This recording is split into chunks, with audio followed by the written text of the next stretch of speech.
نبی کریم صلی اللہ علیہ وآلہ وسلم نے ارشاد فرمایا، سچ بولنے والا، امانت والا تاجر قیامت میں پیغمبروں اور ولیوں اور شہیدوں کے ساتھ ہوگا۔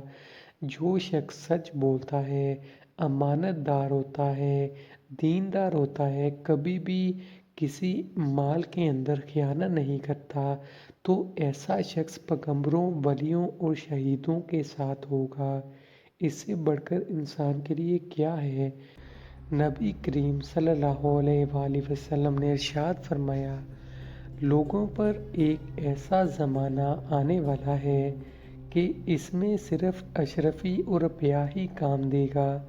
آج کا دور ایسا دور ہے کہ ہر کوئی پیسے کے پیچھے بھاگ رہا ہے، کسی کو کوئی پرواہ نہیں ہے، ہر شخص کو اپنی اپنی پڑی ہے۔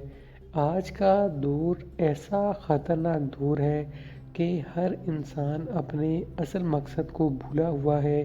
اللہ پاک ہم سب مسلمانوں کو نیک کام کرنے کی توفیق عطا فرمائے۔